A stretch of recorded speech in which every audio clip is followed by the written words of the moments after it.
Like it's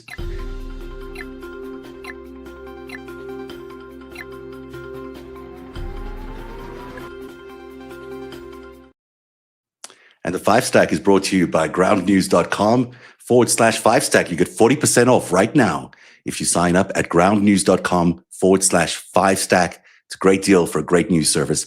Check them out, groundnews.com. Hi, everybody. Hi, It's Dean. me How are you? again.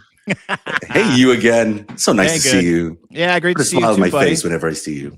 Yeah, I know. It's awesome, right? It's just so, I said this to someone today. It's so great to work with people that that you enjoy, Yeah, like makes a life. difference. And we're at a certain age. We're of a certain vintage, couple middle-aged snacks. Welcome to the Five Stack, everybody. I'm Dean. That's Zev.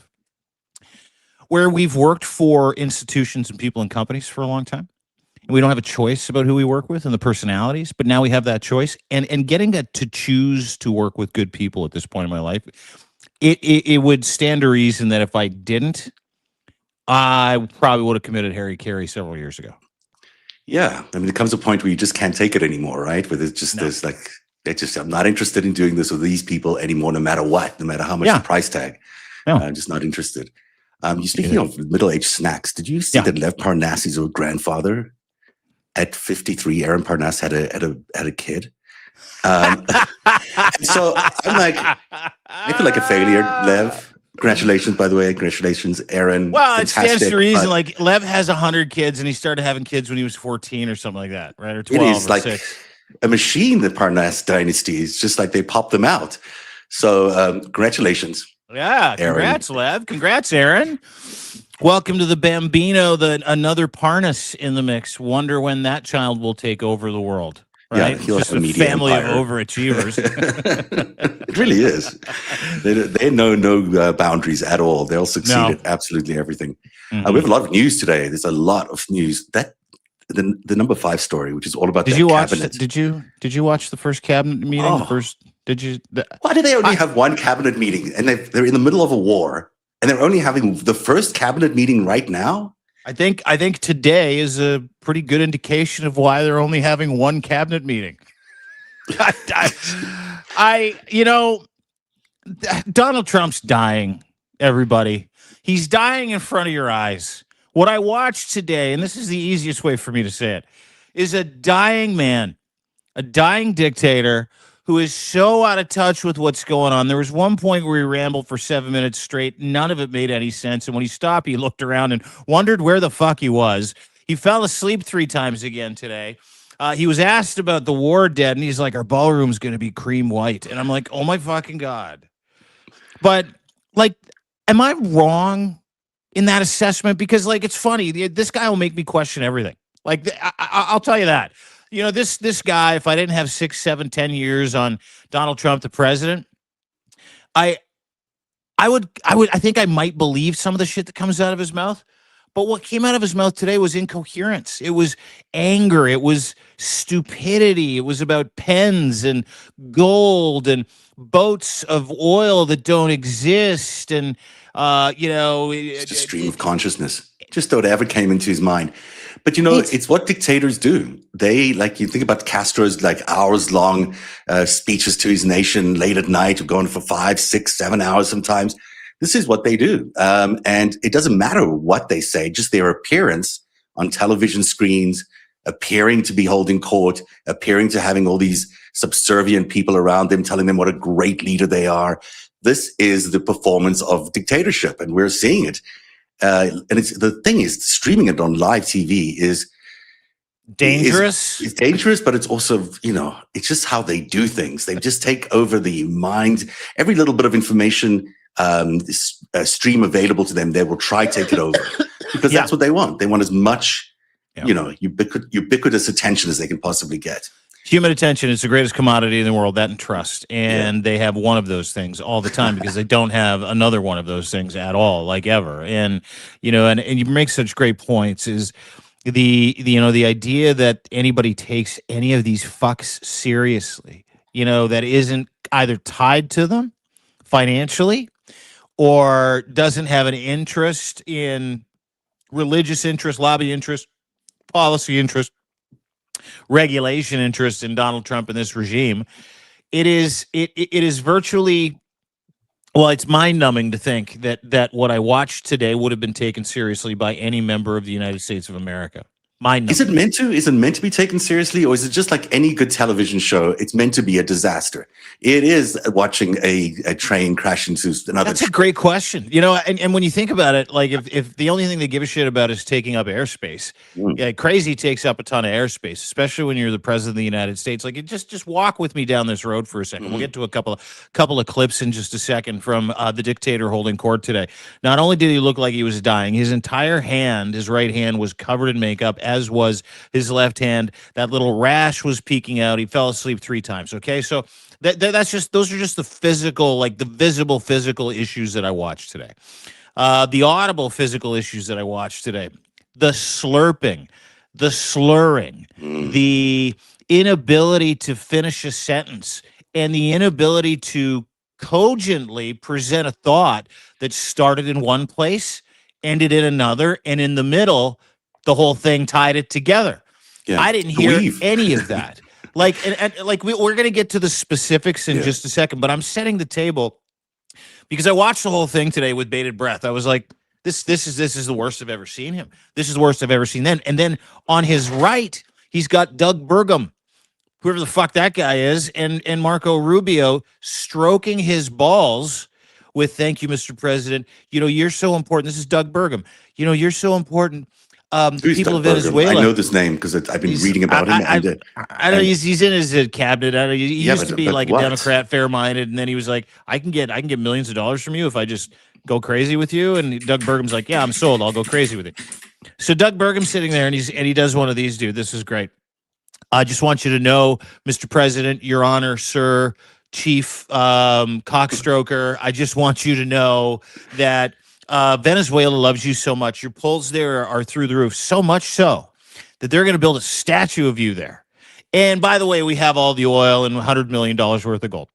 Like, literally, that was the conversation. And Trump's like, "I don't care about the oil." He goes like, "Well, what about the statue?" He's like, and he was serious. Then and then everybody started laughing. So there's Doug Burgum, and then on the left he's got Pete Hegseth. And Pete Hegseth was like, he had like little dick energy, drunk, alcoholic, dad, hungover the next day, just beat my wife energy today.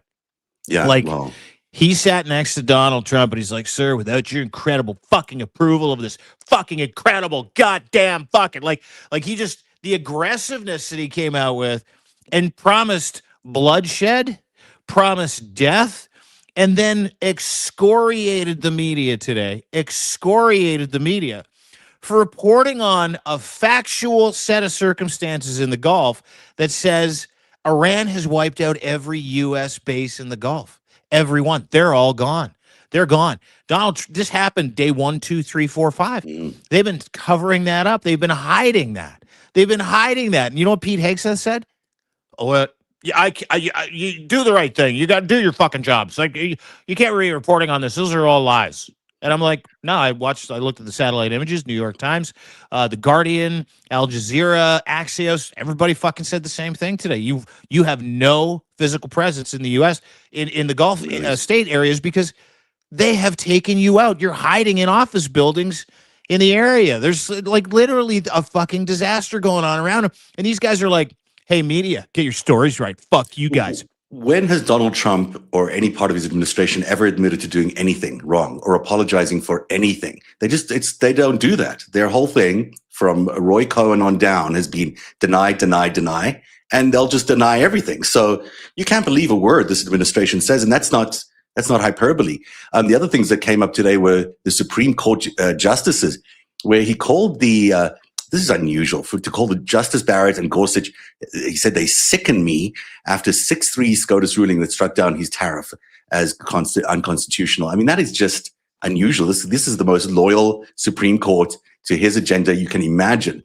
So it's him to say things that something was like shocking that. Too. Yeah, yeah. The they sicken me comment. Yeah. That's the president of the United States to the high priests of the United States, and they never cross wires.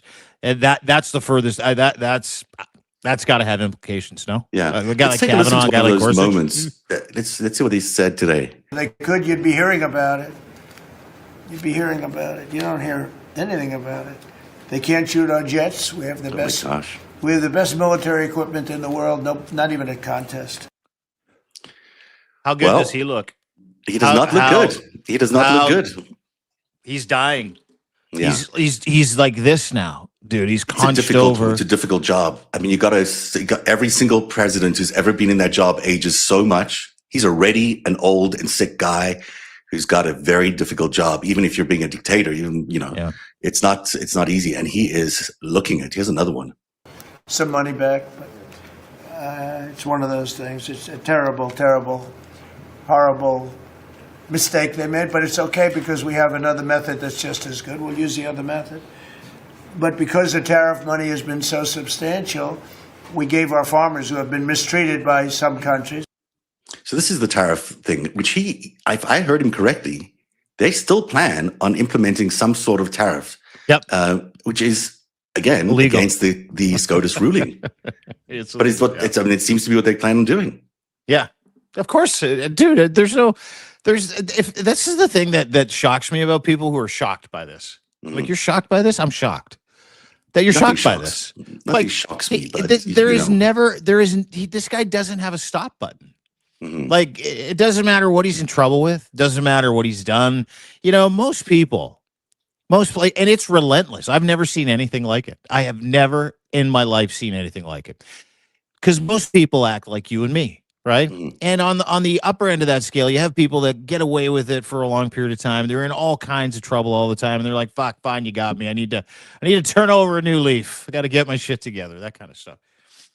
But like, when I look at him and I think of the stress that he's got to carry around, lying in as much as he lies. And then I think of him trying to like cover his tracks. I am shocked he's not dead. Like, and he, to your point, he looks so much older than he did even when he took office a year ago. He's slouching. He's slurring. He's incoherent. And yes, the presidency takes a toll on a person, but so does all the fucking covering up of all the pedophilia and the rape and the theft and the bribery and coming up with new, different ways to spin plates and lies to the American people. Like, I bet you, and I could be wrong, I bet you he doesn't even have that gear. Like, I bet you Donald Trump doesn't even have the gear that's like, this is bad. Probably should be doing this. He doesn't. I mean, this is narcissism. So, he was born into a crime family and basically stayed in the crime family. He's been hiding stuff, very illegal stuff, all his life. This is his natural MO. He doesn't even know anything else. I mean, I was liking this, when I wrote The Greatest Heist, I'm writing The Greatest Heist, I think about Ocean's 11, only a very like fucked up version of Ocean's 11, because that's what they remind me of, this crew of criminals who just can't stop. They're so into it. They're so into criming that they just can't give it up. And they'll continue day in and day out. And that's the only thing they know. They'll go out criming until the very, very last day of their lives. There's another clip. Oh, sorry. Yeah, please. No, go ahead. Please go ahead. This is 3 weeks ago. We'll send our aircraft carriers, which aren't the best aircraft carriers, by the way. They're toys compared to what we have. This is the British thing. But we'll send our aircraft carrier when the war is over. I said, oh, that's wonderful. Thank you very much. Don't bother. We don't need it. And we don't need it, and we don't need them. We estimated it would take approximately 4 to 6 weeks to achieve our mission. This is about Starmer. Keir Starmer's offer to send his vessels to help in the post-war cleanup, which, this is our ally, probably our number one ally. And Donald Trump's like, no, thanks. We don't need you. You might need them. You might need Britain coming down, at the end of this war. Who knows how much supplies you'll have. But you might need Britain. Nope, not doing it. There is no NATO country doing it. That was a huge theme today for Dickhead 2, right? Mm-hmm. If you watched what I watched, and he was on one hand trying very carefully to walk some tightrope, on the other hand, basically saying, I don't need NATO. If NATO doesn't come to my defense, this is kind of the comeuppance of every dumb thing he said around NATO. Mm-hmm. This is the vibe. If NATO doesn't come to my defense, who's to say if I come to their defense? Who's to say? Who's to say that I won't be there for you if you're not there for me? Who's to say? And in the same breath said stuff like that about Keir Starmer, where he said, don't even bother. Whatever, we don't need you. He's don't like, need you. He's no Winston Churchill. He's no Winston Churchill. Neither are you, Donald Trump. Neither are you. This is one more. But that hang on, I don't know if you have the NATO clip, but that's as good as it gets. No, I might have it. This is clip roulette today, so let's see. Let's hit it. See what we they are begging to work out a deal. I don't know if we'll be able to. Oops, is that it? That was a quick very one. Smart, actually, in a certain way. And they're great negotiators. I say they're lousy fighters, but they're great negotiators. And they are begging to work out a deal. I don't know if we'll be able to. Okay, so that's basically his nonsense about this deal that he's making. I mean, it appears that they are talking. We'll get into it later on. We're going to talk about the 10 tankers of oil they were given. I think this is just some B-roll, and it's worth just looking at the crowd around here and seeing them around this table. Look at these people running America right now. Look at this crowd. As usual. All white. Look, it's Marco Rubio's not white, but there you go. Almost. The treason ticket.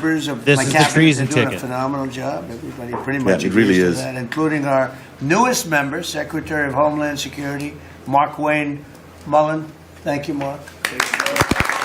Reminds me of like an apartheid government. It's like this is what it would have looked like. And everyone's like, oh, Brad handling, We all know very well, and he was a very popular senator, a very effective senator. Effective probably being the more important word, JD, don't you think? Yes, sir. And yes, sir. We wish you a lot of luck. I mean, it really is that. Yes, sir. You're the greatest. You're the best ever. There was a moment the other day with Stephen Miller and was it Kash Patel? We're back and forth, following each other at some sort of event. And so Stephen Miller does his usual suck-up thing to Donald Trump. And as he finishes, Donald Trump says to Kash, "Oh, let's see if you can top that. Like, let's see if you can top the ridiculous, sucking up to me that you're doing absolutely everywhere." This was a joke. North Korea, dude. Like that. Like it's stuff you see in North Korea where, like, I'm waiting for the point in one of these cabinet meetings. I don't know if you are. I am. For people to start that meeting by crying. About how much wonderful they love him. He is. How great President, he is. I just want to say thank you so much for it makes for good everything TV. you've done for me and my family, picking me out of obscurity. I never could have legitimately got this job, and I know if I don't do this, and I know I'm fucked. So here's me licking your taint to no end and groveling and destroying my family name and embarrassing my children for fucking generations. God, I love you, sir. God, I love you. Love you so much. You're the greatest. The things, though, this is the amount America has changed. The America we used to know would never have had a cabinet meeting like this in the open, firstly, live streamed on TV, no, because they'd have a real cabinet conversation. They'd actually be discussing things in cabinet You used meetings. to come in at the beginning and the end. Yeah. You don't stay. Cameras don't stay for the whole thing because it's not a performance of the great leader. It's a cabinet meeting. You're actually discussing things. So, it's just such a divergence from what we knew before. His whole dismissive of Keir Starmer thing that is so undiplomatic and so terrible for our alliances. Again, it's one of these key America we used to know. America that is today under Trump is so completely different. And then it's also a lie. It's also a lie. Yeah. And I think it's worth pointing out that Keir Starmer said, and I quote, well, I'm kind of paraphrasing, so not really quoting. Keir Starmer said, listen, we'll come and send some carriers to help rotate troops in and out, help with maybe the injured. But no, we're not getting involved in protecting any boats coming through the strait. And this is how Donald Trump chose to tell everybody that was the conversation he had with him. It was a complete fucking lie. Yeah. Where he's like, oh, we'll come there when it's all done. Well, fuck, yeah, thank you very much. We don't need you then. Because that was a lie. That's an absolute lie. To your point, on top of it being completely fucking undiplomatic. Yeah, and then one thing that would never have happened in sort of the traditional America that we all knew is the president did not criticize the SCOTUS justices. You just didn't. Even if they ruled against you, you would say, hey, I disagree, but it's the courts. I got to follow the courts, and the Supreme Court is the Supreme Court, because that's the fundamental thing that's holding up your entire democracy. But again, he's not interested in that. That's why he's building a dictatorship. They sicken him. They sicken him. Yeah. These are the people appointed specifically to support him. They sicken me. Ken Kavanaugh sickens me because he destroyed my tariff scam, and now I can't leverage any countries for billion-dollar payments into my crypto bucket. They sicken me. That's what he means. Yeah, that's basically what I mean. Stop ruining how much money I can earn. Yeah. The number 4 story on the countdown today is it's day 40 of the Department of Homeland Security shutdown. It looks like Congress is going to go on a break, on a recess starting tomorrow. There is a talk this afternoon that Trump is looking at funding just TSA and not in some other Congress sidestep that he'll do. He's done this before in the previous shutdown. Maybe he'll get Elon Musk or someone like that to fund TSA so he doesn't have to do a deal with the Democrats. The deal with the Democrats, of course, is not a deal. What he really wants them to do is pass the SAVE Act, which would destroy democracy, which the Democrats are not likely to want to do at all. So it's just a deadlock in Congress, and it looks like that's where it'll stay. And you know, there's something I hate talking about. It's this stupid fucking lockdown, and the shutdown. I'll tell you why. Yeah. Well, no, go ahead. What were you going to say? I mean, we're not experiencing it as much. In Canada, we don't have to worry about the fact that our services aren't there, and that people are going to work and not getting paid, and that just the government that you get taxed to the hilt by isn't functioning. I mean. This is ridiculous. This is America. It should have a functioning government. Yeah, Schmidt and I are doing our Friday, and this is one of the subjects that we're going to talk about. So I'll flesh it out here with you a little bit too, because there's a couple things. Is that it's a fucking disaster in the United States of America. We're talking like you get to the airport 10 hours before your flight, okay, and you do that because those lineups are 1.5 kilometers long. That's just to go through security. You know where you get the buckets? And you take your shoes off, and a lot of these people are not getting fucking paid to do that job. A lot of the screeners are not getting paid. They haven't been paid in 40 days. So hundreds, thousands of them have walked off the job, assuming they need to go get other work, right, and get paid. So now you have less people. Supervisors who can't walk off the job are down there on the job, and they're like, take your belt off, take your pants off. So, like, as humorous as I find this, it is so fucking deathly dangerous. Yeah. Because you don't have proper people doing the proper job. And then you look at what Donald Trump did with ICE, and let's set aside the philosophically ridiculous bullshit that is. Set aside the idea that he had to bring in ICE. ICE is walking around handing out water bottles to people, telling people where to go find, the bathrooms. That's what ICE is doing in these airports. They're not screening. Donald Trump said it today. Those are big muscles. They're helping people with the luggage. And I'm like, okay, so that is not what TSA does. And so on top of that, I can't listen. I have to cancel 2 trips to the United States. I'll be honest. I had to go down there a couple of times. I had to cancel 2 trips because I'm like, they get here with like 5, 6, 7 hours. I'm like, you know what? I'm coming for 24 hours. There's no way I am going to the United States of America. So then that's the tourist money and hotel money and people who just aren't coming. And the chilling effect this is having on the economy. And here's the catch. Donald Trump still doesn't give a fuck.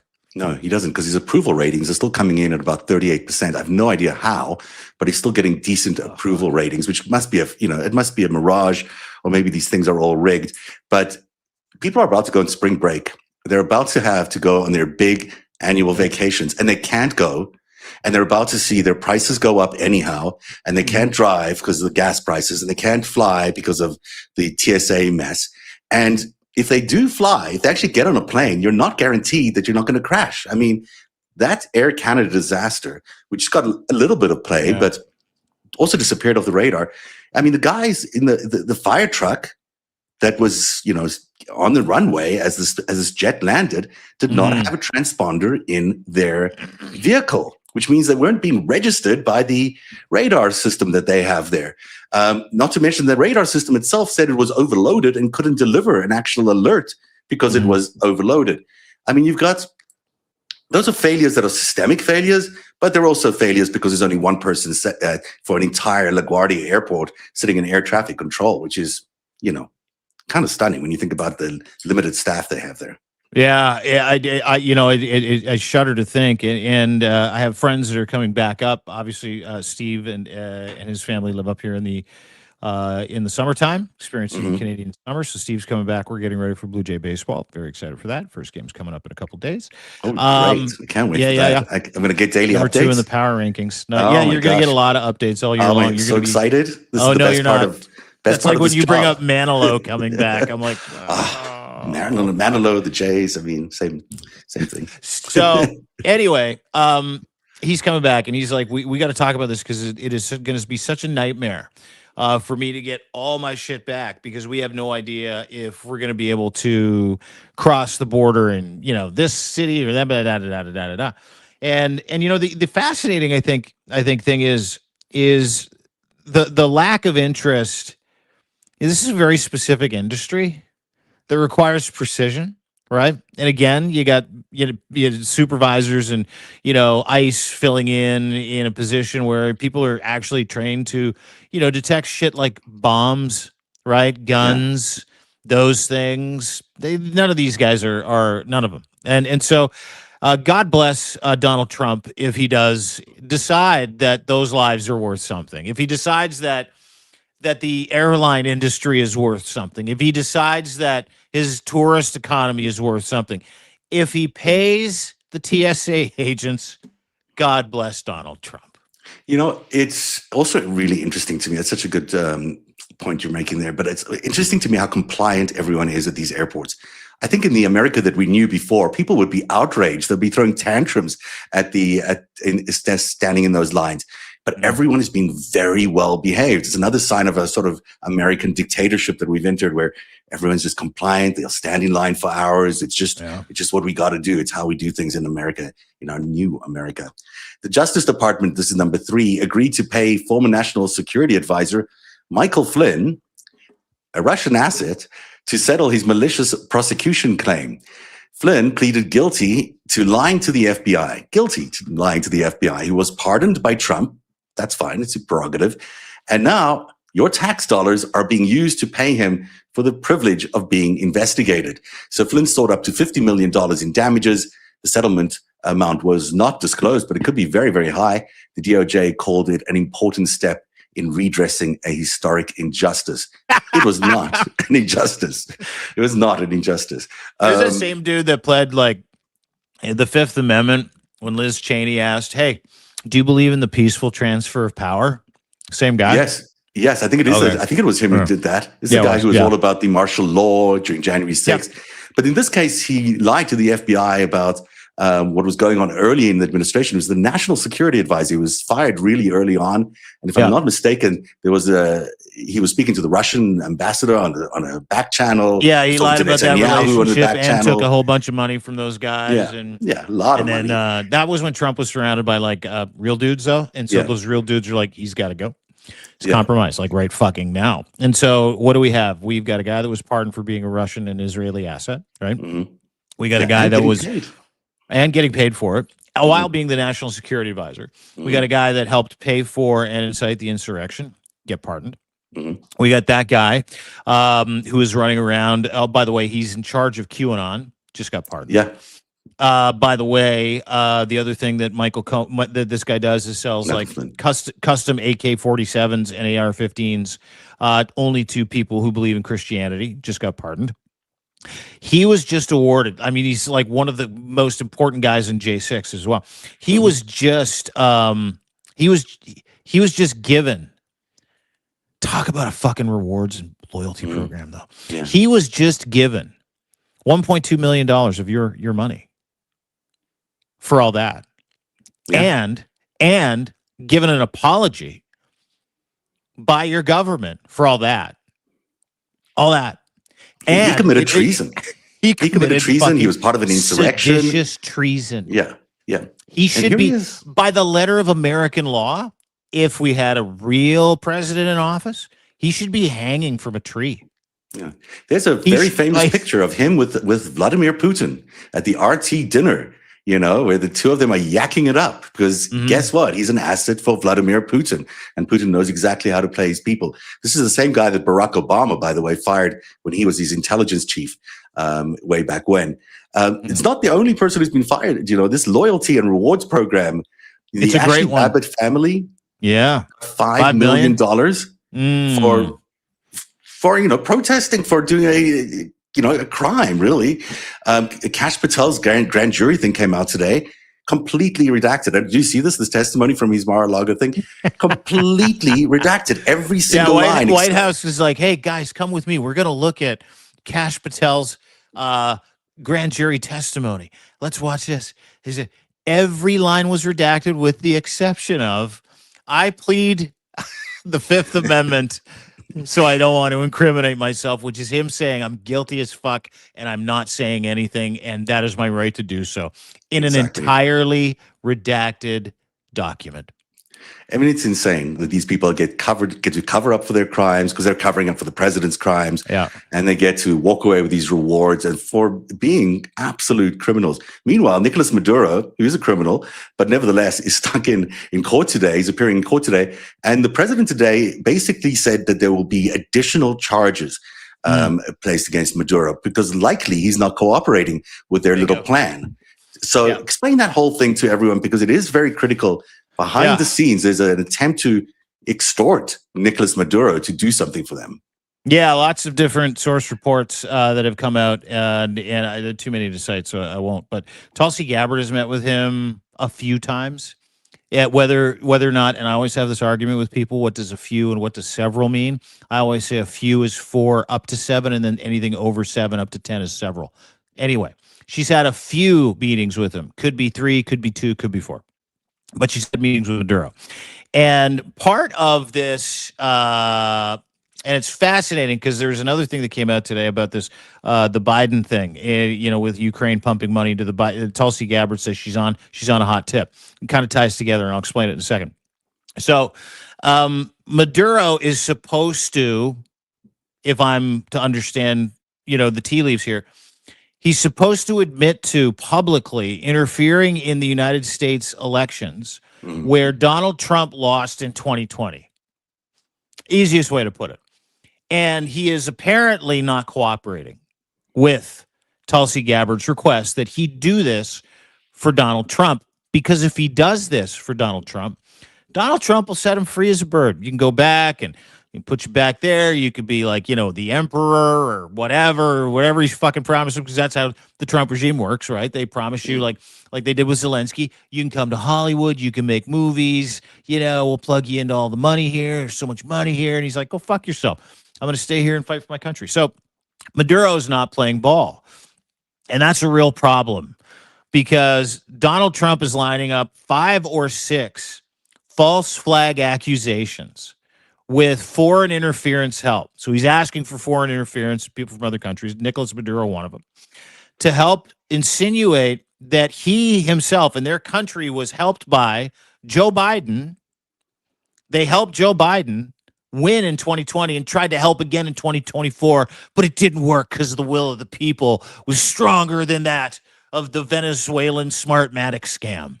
I don't know why they think he's the guy people will believe. I mean, it's a dictator from Venezuela. It's not exactly like, the most believable guy. But on the other hand, on their scale, maybe he's believable.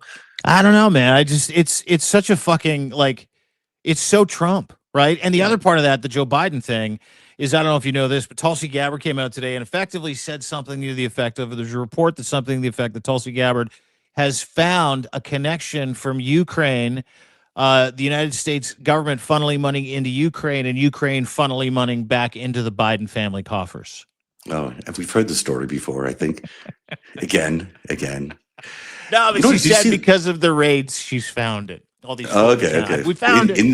In Georgia? She found it in Georgia? I don't know. I wasn't paying attention. Do you see the other story that Witkoff has struck this deal around the Roosevelt Hotel in New York, which is a dive. It just needs a huge renovation. But the reason the New York Times says that Pakistan has now emerged as a potential player in the world stage, as a mediator and all these other things that they're allowing them to do in Iran, is because of this private deal, basically, to let them renovate this hotel or completely destroy this hotel, then rebuild it from the ground up, which is what the Pakistani government, which owns this hotel, wants to do, in exchange for the fact that they will be like a crypto-friendly country.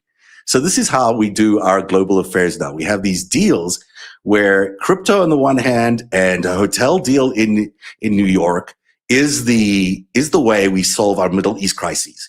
So I haven't heard that story. That is in the New York Times today. It's awesome. Unbelievable. Is it real? It's in the New York Times. Yeah, wow. Yeah, it's a lead story this morning, later this morning, actually. So Witkoff, who's like a special envoy, works for the government. And a real estate guy in New York. And a real estate guy in New York is conducting a real estate deal with the government of Pakistan to help him solve the issue at the Hormuz Strait. And if I'm remembering correctly, Pakistan also allegedly gave Donald Trump 10 oil tankers.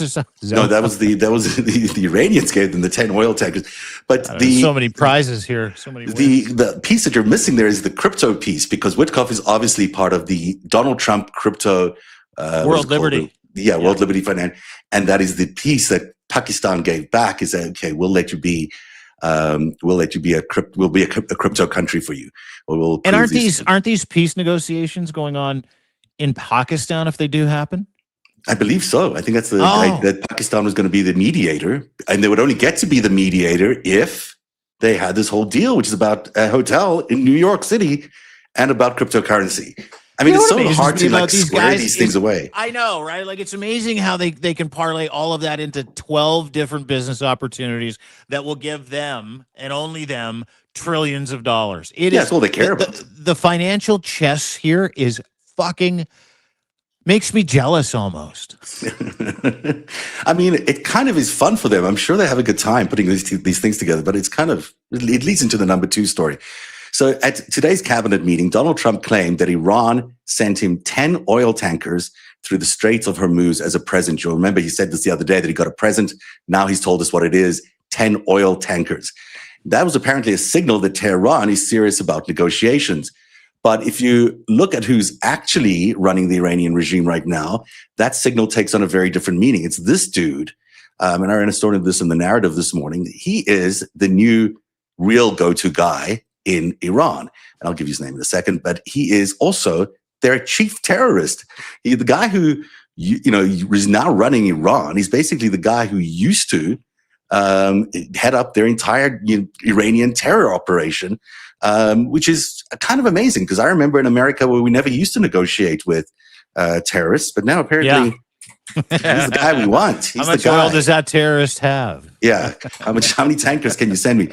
His name is, everyone's talking about Ghali Baf who's the Speaker of the House, but actually the real power, according to the Telegraph today, and I do respect their reporting, is Ahmad Vahidi, an Interpol wanted terrorist and Khomeini absolutist. Vahidi orchestrated the 1994 Argentina Jewish Cultural Center bombing and the 1996 Khobar Towers attack. And he's the first commander of the IRGC's Quds Force. He's, about as close to a full-on extremist terrorist as you could possibly get. Way to get rid of the regime. Donald Trump, you've done a fantastic job. Yeah, regime change is a hell of a thing when there's no regime change, huh? It's that prophetical whole thing too about, be careful what you wish for. You just might get it. You know what I mean? Like where you're like, hey, we're going to take this guy out. And they're like, hey, listen, there are worse people behind him. You see that in elections all the time, where it's like, oh, if we only get rid of this premier, we only get rid of this guy, get rid of this leader of the party. And the leader of that party or that premier or that president or that prime minister is like, okay, but the guys behind me, they're psycho. I just want you to know that. Right. And indeed, that is, again, what has happened here. It's prophetic, isn't it? Your audio has gotten really weird in the last few seconds. I don't know if it's something you've done over there, or whether it's just the signal, but it's making you sound like something that you're not. But it's as Dean just reconnects there. This is so true. I mean, what the U.S. has done is basically, they've chopped off the old guard. The old guard was old. Now they've got this brash new extremist guard that is now taking all those positions, and it could be way more dangerous than before. And it is interesting that 10 tankers were sent to Donald Trump. But I'm curious to know whether he actually kept the tankers personally. Did he just profit of it himself? Or was it sold into the United States Treasury somehow? Or how exactly was there a transfer of 10 tankers. And the reason, by the way, it was sent, according to observers, is because they needed to prove that these guys were actually people they could talk to. In the past, they've killed so many, in the last few weeks, they've killed so many of the Iranian leaders, they didn't know who to trust. So that's why they did what they did there. Send us 10 tankers, at least you know you're serious, or at least you have the power to control the oil flow in the Middle East. So I'm going to just keep on waiting here until Dean shows up again. I'm not sure what happened to his signal. Hopefully he'll be here in a second. Trump said Iran allowed 8 big boats of oil to transit the Straits of Hormuz earlier this week, followed by 2 more. He said Iranian negotiators told him, to show you in the fact that we're real and solid, we're going to let you have 8 boats of oil. Well, there you go. That's why he did it. Yeah. Sorry, I went away, came back. Yeah, No listen, a prize is a prize, right? Yeah. You give him a prize, he gets you a prize. It goes back to an earlier topic on today's Fivestack. The loyalty and rewards program is not just domestic, it's global. Mm-hmm. It's a global rewards program where literally, if you are one of the worst fucking people in the world and you have millions or billions of dollars, and if this is the only thing that matters to you, guess what? You too can be part of Donald Trump's shithead loyalty rewards program. Yeah. So easy. The fact that Pakistan could even be considered a country that is negotiating peace, I mean, they're a member of the Board of Peace. Well, and they all need help. Like, he's just like, that's the thing. There are a member of the Board of Peace, right? Like, this is why he did it. He did it because he's got to surround himself with somebody, and he surrounded himself with a whole bunch of people that are like him, that have fucking nothing going on, that he can lean on, and he can force them to do things and use them as props and his silliness, and that's what this is. And they're just part of the fucking loyalty rewards program right now. Do you think there are tiers? Like, if you get to 1,000 points, you get like a get out of jail free card. Yeah. If you get to 2,000 points, we'll give you, 4 free felonies. Well, I don't know how it works, but give you Kimberly Guilfoyle for the evening. Yeah. Or maybe the weekend if you promise not to bring her back. Yeah, there are. It's like, remember Lev was telling us the other day, he's like, yeah, I used to run this thing for Trump. It was an access program. 100 grand got you this, 500 grand got you that, anything over $1 million got you this, and this, right? Like, it's like, that's literally how he runs his life. Everything he does, there's an activation, like a financial activation for everything. And there's got to be tiers to this. Like, he's probably got, Russia and China on his first tier in his loyalty rewards program. Yeah. Anybody who hung out with him and Epstein by the pool and all those young ladies, they're probably on tier 1, 2. Yeah, send him ladies, send him girls. Oh, he's in it. Oh, He'll do a whole lot. That's a real loyalty reward. Sure. Send him a private jet from Qatar. That really brings you a lot of loyalty. And so, you get lots of rewards if you do that. Absolutely. Just spend. And the more you spend on the Trump machine, the more you get in return. And the number one story, the Karg Island suicide mission. The Pentagon is actively planning a ground assault on Karg Island, the facility that handles 90% of Iran's crude oil exports, using paratroopers from the 82nd Airborne Division and Marines. Trump has given Iran until Friday. I don't know why he's doing this, because he's in the middle of talks, but it's until Friday to reopen the Strait of Hormuz. End of the trading week. That's why it's end of the trading week. Oh, he wants the stock prices to stay up, or face the obliteration of its energy infrastructure. Obliteration. Yeah, again. And that's where we're at, So we'll see what happens. I think that's a bluff. Obviously, Friday, nothing's going to happen by Friday. It's tomorrow. But maybe this assault on Karg Island is going to happen, and that would be, as we discussed with Malcolm Nance yesterday. He's so great. He's so knowledgeable. Oh my gosh, I know, right? Does he know his history?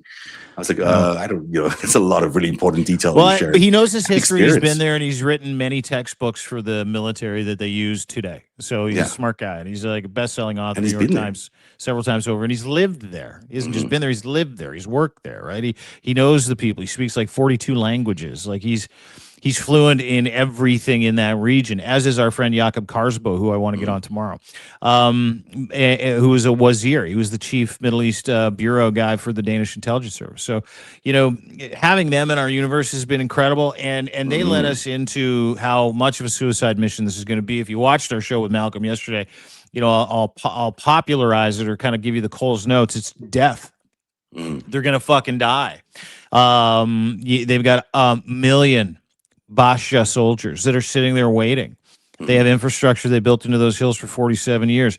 I mean, you'd have to ask Malcolm for the specific makes and models, but they've got missile systems that'll come over the mountain, that'll dive, lock onto a target, and then they'll explode and they'll turn into other targets, and they'll just start hammering people. They got underwater subs. They got Shaheeds out the asshole. I mean, the idea that the United States, on the other hand, too, is even prepared for not that, something that's much less than that, because of what we know to be a derelict military, the morale in that region on both of those aircraft carriers, the USS Gerald Ford and the USS Abraham Lincoln. One's in port, not operational. The other one's in the middle of the Indian Ocean. They're out of ammo. It is so bad and they're planning on doing it. They're planning on doing it. And there's like one fucking airport on Carg Island, like one, right? And it's one runway. They'll just blow it up. And then what are you going to do? You're going to parachute in? Well, you're going to have like hundreds of thousands of fucking guys with guns and there's a million people, as you pointed out there. There's a million soldiers waiting for this. It's not like one or two. It's a million trained guerrilla soldiers that are waiting, who are trained in this area. They know this like the back of their hand. They are going to be waiting for these U.S. paratroopers to land there, and they're going to kill them. Because, I mean, maybe we're wrong. Maybe there is some sort of military plan, but I've not seen them anywhere publicly that has a plan here that can actually succeed. This is exactly like Vietnam. It's exactly like Afghanistan. It's exactly like Iraq. It's designed to draw us into a war on the ground with troops on the ground, which is always where we make our mistake in America. And we're going to lose. We're going to lose that war, or we'll be stuck there in a quagmire for another 10, 15 years while the local economies there get boosted by our economy here. But that's where all that money is going to go. It's going to go there, and it's going to go to the military machine. It's not going to go to you. Why is America fighting this war? It makes no sense at all. Well, not only just MBS. Well, MBS, Netanyahu, and Donald Trump wants his Iwo Jima. It's exactly what he said. It's all ego at this point now. It's about money. And he doesn't care about the implications. And I watched an incredible video today from a professor who talked about the fact that there's no way out for Donald Trump. Because of the painful realization that him and his army of fucking morons are going to have to come to, which is we got to go or else the world order is going to crack. And they won't do that. So the world order will crack. The petrodollar will die. The petrostates will no longer have any protection from the United States of America. There's one reason those Gulf states have existed and thrived, and that's because the United States protects them all from, guess who? Iran. Because Iran controls the Strait of Hormuz. Iran controls oil production and regulation in the area. Say what you want. It's not the Saudis. Iran's got 93 million people. There's 25 million people in Saudi Arabia. They just roll over that place if the United States isn't there. That's why they're there. This is what people don't fucking understand about how fucking serious this is. And what people don't understand about not just the cataclysmic mistake that Donald Trump is making, but the egomaniacal decision to do this isn't just going to kill thousands of U.S. soldiers if he does this. This is going to create an entire new world order where every single China's doing it, Japan's doing it. They're making their own munitions now. It's a pacifist state. They're literally making their own munitions now. And they're reimagining their own military machine. They're going to kick the United States out of Okinawa. There will be no protection for any of those petrostates. Iran will then become the de facto leader in that area of the world, and they will start dictating when, who, and how. It's not even just Iran. It's China and Russia, which are the key supporters of Iran. And who is Iran like the tightest with? Iran and China. Or sorry, Russia and China. So like Iran is in the fucking driver's seat here. The story you guys are hearing on mainstream media, and is this something I want? No, I'm not fucking cheerleading for this. The story that you are all hearing about how things are going great, they're not at all. And they're about to get much worse. And not just in terms of a kill-death ratio, not just in terms of human suffering, not just in terms of how expensive your shit's going to get when oil gets to $200 a barrel, if he fucking does this, but in terms of that new world order. Iran will be a superpower. Russia will be a superpower. China will be a superpower. And we will have to S their Ds, and the United States as a government, as an empire will collapse. And that's as fucking clear as I can make it today. And all of those things you can verify. You can fact check me. These are all true things. There's the long version here, the long game, and that long game dictates that world order will collapse. The only reason you go into war like this is if it benefits your country. And the only countries benefiting from this are Russia and China, and in some cases, Iran, because of the money they're making off the oil. That's the people who benefit off this attack on Iran. There's absolutely no upside to America. I mean, there's no reason. I don't even know if they get Karg Island, what they're going to do with Karg Island. They can't sit there. They can't make it a United States territory. They're going to give it to the Saudis? Okay, give it to the Saudis, but that just creates another tension point in the Middle East. Like, there's no justifiable, sensible thing about being on the ground with your ground troops and your paratroopers in the Middle East right now. We've learned this lesson a million times. The only thing you can come to is that Donald Trump is doing this for MBS for a lot of money, the Crown Prince of Saudi Arabia, or he's doing it for Putin for whatever other reasons he has to do it for Putin, because he's been so aligned with him over the years, and for Xi, who, by the way, will be in America in the next few days. Sorry. Let me just say one thing. Mm-hmm. I need you to add the Trump crime family to that mix. Why he's doing this, okay? Because something has happened over the past year, specifically really sped up since the start of this war, where Uday and Kusei Jr., the Trump kids, Donnie and Eric, Burn Victim Trump and Koki McCoke Pants. Yeah, those ones have somehow each made in the neighborhood of $10 billion, rolling up the entire defense industry. And when I say rolling up the entire defense industry, I'm talking about owning a company and a couple of funds that owns a piece of every single drone manufacturing and AI automation company in the United States of America. And if you think that Donald Trump and his family aren't willing to sacrifice the world order, okay, this is a very fucking important point, I think, just to be able to control the U.S. military industrial complex, which they can. And I'm going to be talking to Denver Riggleman about this over the next little bit. Former U.S. congressman, very, very involved in J6. In terms of being on the council, being in charge of all the research and documenting and all the intelligence. And this is a story he's been following for a while. This is bigger than anything that I have seen in terms of corruption. I mean, $400 million planes, no fucking big deal. Who cares? Emoluments? I'm talking about owning every piece of the U.S., a piece of, and therefore every piece of the U.S. military industrial complex. And if you don't think that family won't sell out the free world because of that opportunity, you're crazy. Well, this is what kings do. This is exactly what kings do. They demand their taxation. They demand their piece of the action. And we don't have a king in the United States, but these guys are building a monarchy, and it's happening. And whether, people realize that it's happening or not, it is currently happening. The United States we know today versus the United States that was is so vastly different. It's no longer considered democracy by most observers around the world. It's on the bubble of being a sort of democracy. It's not even, it's what do you call it? Captured democracy. But autocracy. But it's between captured democracy and autocracy right now. That's how damaged America has become. And these guys are just criming their way through it. As we've been showing with our Lutnick investigation this week, there's another piece coming out today on narrative.org. This is, it turns out that Tether, you asked me yesterday, who is Tether or what is Tether? Tether is a Russian money laundering effort. That's who Tether is. Tether runs a whole lot of money from crime families for Russians so they can evade their sanctions, so they can sell their oil. It is Russia, Russia, Russia all over the place. And the fact that they are, controlling the U.S. Commerce Secretary is outrageous.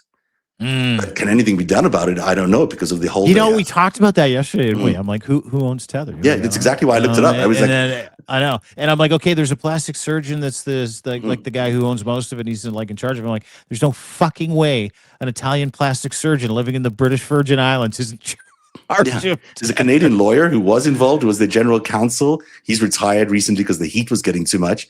And there's another couple of guys that have no experience at all in anything. I can even pull up the graphic here. Send me the name of the Canadian lawyer. I'll get my people on that. Oh, that's a terrorist. That's this guy. I think the Stuart Hogner is the general counsel. And then I think this guy's Dutch, Jael van der Veld. He's also retired because the heat was getting too much. And then there's Paolo Ardoni, and I'm not quite sure what his background is. And then there's Giancarlo, who's a plastic surgeon. So these guys set up a way to fund, take Russian dirty money, run it through Tether, and get it cleaned up in the world by lying about who they were to the US regulators, by the way. They went through a middleman who washed their entire histories because they all have criminal records and all sorts of things. And that is how they got into the US economy. But now they own Cantor Fitzgerald. Basically, they own the US Commerce Secretary, and they are still doing big business with Russia because that's who they help the most. I mean, it's kind of a stunning story. Stuart Hogner, you're on my list. I'll see you soon. What have we started? That is the Fivestack today. deanblundell.substack.com. I am enjoying your coverage a lot. Your story today, and I'm blanking out on it, but because we had it already, on the cabinet meeting is extraordinary. It's fantastic. Everyone needs to read it. What was your metaphor? You had a great metaphor. Trump's cabinet meeting was a 47-car pileup, and he was driving all 47 cars. Yeah, I love that. Yeah. It's so accurate. It's so true. Listen, it was super funny. You can go and read it. It's a great read. It's also scary, but more importantly, it's actually funny. You can see the ridiculousness in real time. It was ridiculous. So go to deanblundell.substack.com, 50% off. I think, till the end of the month. So the 31st, I think, for unlimited access to everything, including all the chats. Love the fact that you guys are here. And listen, I saw some stats this last week. And I think this is worth bearing out real quick. We got 4 minutes left. We try not to go over an hour. The reason why people are here, the reason why we have such an incredible base of supporters is that they get something from us. Is like a moment of I can relax a little bit, but I can actually get the truth, right? And that's sort of the analytics. That's kind of what we see in the numbers that I see. But the growth has been so astronomical on Substack for people that have the ability to tell the truth. Watching people like Scott McFarlane show up this week. I know he's a buddy of yours. I'm sure we're going to catch up with him. Yeah, he's terrific. I think he's on with Denver tonight, actually. I got to catch up with him. We were going to do something this week, but maybe it's going to happen next week. But it'll happen. He's really excited to come on, so we'll have him on. Yeah, you guys, listen. I can't wait for that conversation. Two old friends that were at the pinnacle of the Tiffany Network, and then I met him after the fact. After I left CBS, he was just a really dogged journalist covering January 6th in a way that no other journalist was doing. I think he was doing it for NBC Online at the time. And, he landed up going to CBS and becoming, taking his really great skills. So this guy works hard. He's all over Capitol Hill all the time. He knows all the players. He knows exactly what's going on. He covered more J6 trials than you can imagine. Like, he just absolute detail about every single thing. And he deserves all the credit he's getting, and he's deserving I think he's number one in the new bestseller list this week on Substack. So great for him and great for us. Yeah. Oh, dude, and that's been the incredible thing, is because a lot of the stuff we talked about here, it's not a catchphrase or a slogan. It's stuff you get here that you don't get in mainstream media. The dereliction of duty in the free press is astronomical, not just in Canada and the United States. It's like that really everywhere, right? And so, like all the things we talked about today were the things that Pete Hegseth excoriated the media for doing. All the things, telling the truth about the U.S. installations that were gone, telling the truth about the war machine in the United States being completely broken, telling the truth about the loyalty program and Donald Trump, telling the truth about the corruption and the muckraking. Like that's the stuff that you don't get it on CNN. You get glimpses of it. You might get a glimpse of it from Jessica Tarloff for a second on Fox, but generally speaking, you don't get this kind of content everywhere. And the analytics around the growth with Substack bear out the fact that you're in the right place, that we're in the right place, that the growth over the past, not just for us, like I'm saying, for the actual platform, it comes not because any of us are particularly fucking really good at this, but, and I mean that, we try, we know we can work our way around a couple of subjects, right? But, it's because They have abandoned you in mainstream media. They have abandoned you. It is a sim. This is real life. That's a sim. And I want everybody to remember that. And I want to thank you for spending time with us today. Really, really appreciate it. Dean, thanks so much. We'll see you again tomorrow on the Fivestack. Thank you at home for being here. Thanks for your support and have a great day. We'll see you again on the Fivestack Friday. See you then. Bye.